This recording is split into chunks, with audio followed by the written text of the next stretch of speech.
Scontro salva casa, Sardegna vs Salvini. Cosa rende davvero una casa una casa?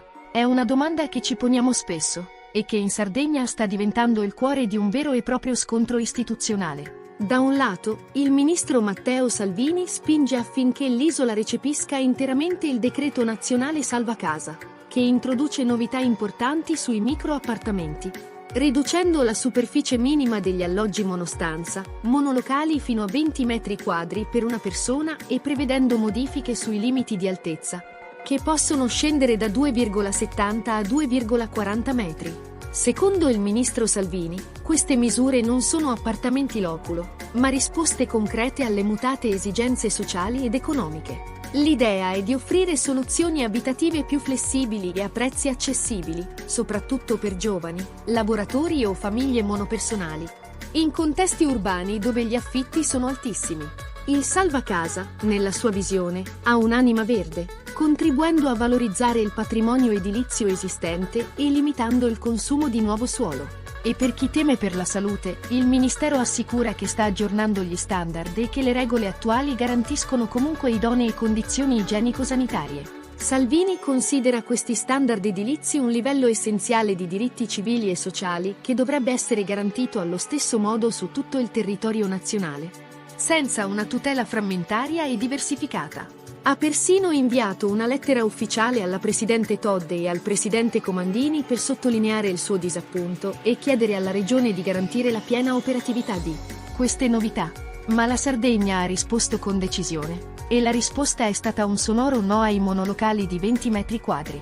La Presidente Alessandra Todde e il Presidente Piero Comandini hanno contestato duramente le ingerenze del Ministro, ricordando che la Sardegna ha competenza primaria in materia di edilizia. Hanno espresso preoccupazione per la lettera e ritenuto molto grave che un ministro intervenga su un provvedimento regionale, facendo rilievi in materia di edilizia, dove la Sardegna ha competenza primaria. Il punto cruciale del disaccordo è proprio la dimensione minima. Mentre il decreto nazionale la abbassa a 20 metri quadri, la Regione, nel testo approvato dalla Commissione, ha scelto di mantenere la soglia minima a 28 metri quadri. Per Todde, pensare che un locale di 20 metri quadri, alto 2,40 metri, possa essere considerato una dimora è semplicemente una follia. Non si tratta di una casa, ma di un vero e proprio loculo, per intenderci, qualcosa di equiparabile a un posto auto. Secondo la Regione, permettere abitazioni così piccole non risolve l'emergenza del caro affitti né aiuta chi ha bisogno a trovare un alloggio. Piuttosto, toglie dignità alle persone. L'assessore all'urbanistica, Francesco Spanedda, ha chiarito che il problema non si risolve riducendo le dimensioni, ma con una vera politica della casa. Ha anche aggiunto che in Sardegna ci sono già molte case inutilizzate, quindi il tema del consumo di suolo non è la questione principale.